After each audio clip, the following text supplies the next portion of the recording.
I started this work almost year 2000, so about 23 years ago. I came to this country and started doing science in this rural area. As you can see, this is a village. And the main thing, I did a number of things, but the main thing relevant here is that I started the question that why should rice give only one harvest and not 5 harvests? It seemed to me a very kind of a waste, because around me I see farmers taking so much trouble plowing the field, planting the rice, transplanting the rice. One of the hardest jobs is transplanting rice manually. And then very soon, 125 days later, 130 days, there is a harvest. And once they harvest the rice, take it home, then they're left with the straw. And then they have to plow the field again, get rid of the straw for the next harvest. So Bangladesh has 3 crops, buro, aush and almond. They cannot be done all together in tandem, so you can basically do buro, kind of have the field kind of empty for a while and then do almond.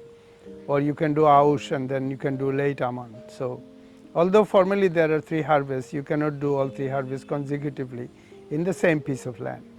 But however it is, you have to plant the field, kind of plow the field, get the field ready either 3 times or 2 times at least.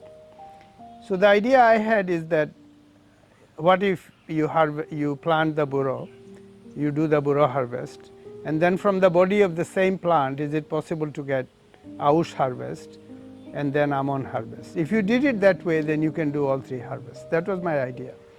And I was supported in this idea by a very ancient, this is Sylhet, by the way, this is within Bangladesh, but this is Sylhet.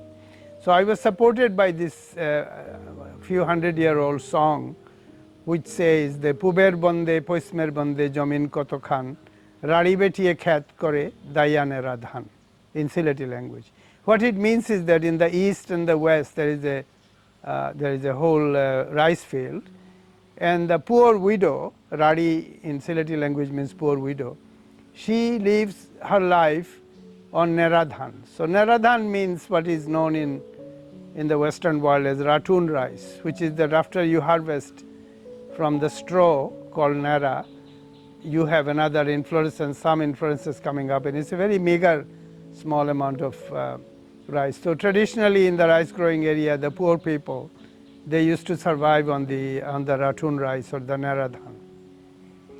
So I was very inspired by this song, and I thought in genetics, so I'm a geneticist all my life, and so in genetics we say that if there is a little trait, whatever trait it is, you can increase the trait through breeding and mutagenesis.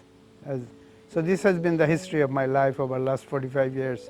Is to do isolate a lot of mutants. I did it in Arabidopsis before I did it in E. coli. So this is kind of my craft or my instrument. And I started to say that, okay, if the rice has the potential of coming up as naradhan or ratun crop, as it is widely known in the world, surely it can be escalated to the point that this will be a repeat harvest, not only for once, but for 5 times, basically pushing rice towards perenniality. So I got very excited. I made a lot of video on this and I put it in YouTube. You can still see that. That was almost like soon after year 2000, I started that. And here I set in a motion of process of breeding. So I had in my disposal a lot of diverse rice varieties of different heterotic groups, as we call it. I crossed them with each other. If necessary, sometimes I even mutagenized or put them under different stresses, because I had this idea that the stress would induce epigenetic changes.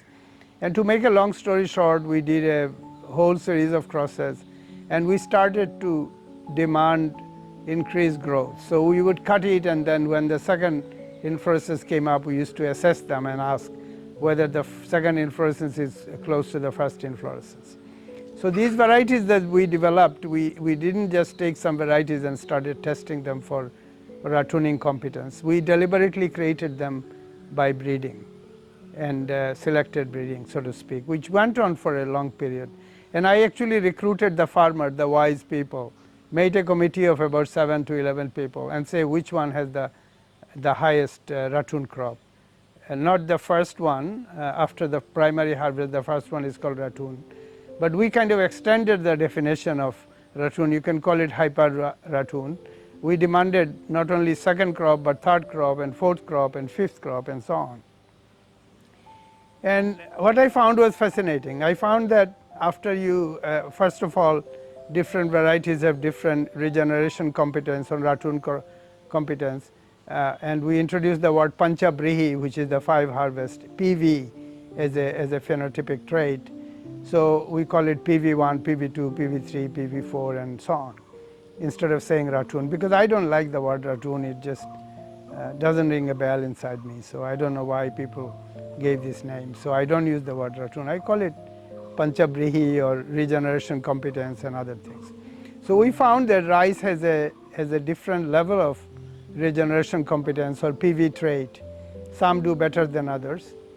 And then we also found that the one that we have selected for this particular trait, lo and behold, has the highest capacity for second crop. And then when the opportunity came during the COVID, when the land was empty, I decided to, for the first time, challenge them for subsequent regeneration cycle.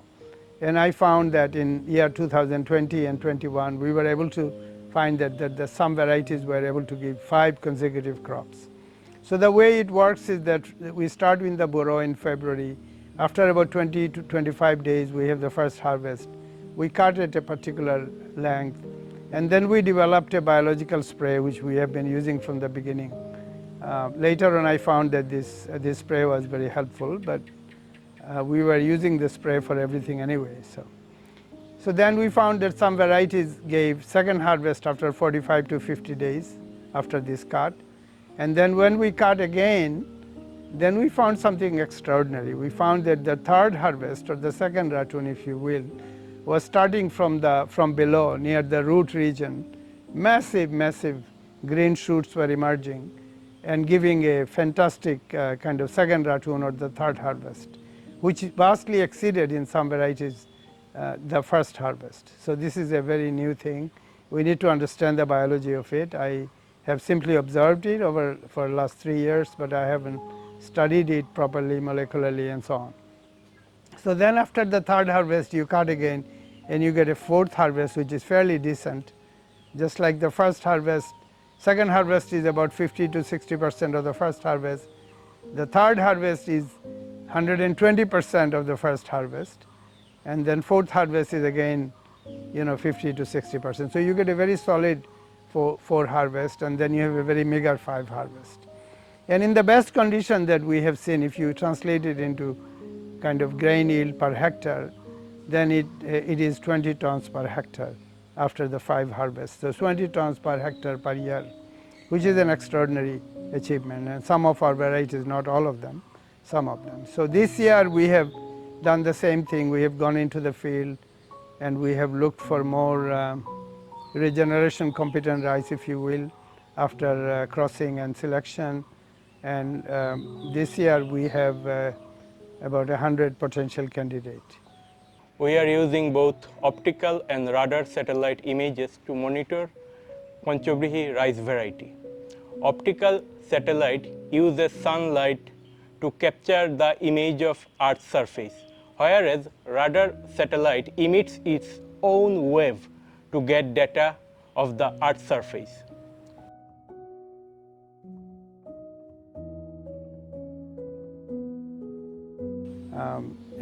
As you have heard that we are monitoring it from the satellite, the Sentinel-2 gives NDVI data, which is the reflectance on the greenness.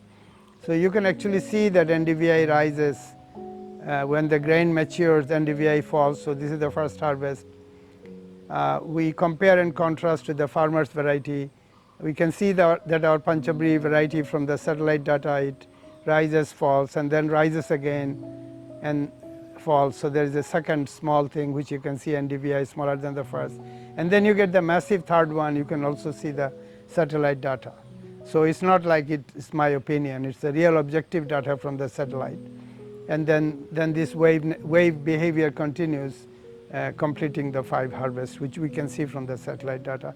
So it's kind of proximal observer independent. We have deployed drone, we have deployed Sentinel-1 for the synthetic aperture radar, as my colleague previously said, Tahmid, that it actually sends the radar waves and then looks at the, as it bounces back, it assesses. So it's very complex. That works very well as well. So both using synthetic aperture radar as well as NDVI, we can monitor PV rise, and it is very clear that it's giving 5 harvest. We look forward to continue this in 87,000 villages of Bangladesh. We have the varieties, we have the methodology, we have the ability of monitoring it from the satellite. The job is ready for us now to move forward village after village till we cover the whole country. I have given a very open and honest declaration that I will not do business with this rice, with this technology, but in fact make it available to the people of Bangladesh. This is the least I can do for Bangladesh and the people of Bangladesh, to deploy my lifetime's work lasting for about last 45 years to finally make it available to this country, not in the framework of any business, but in the framework of public good. Thank you very much.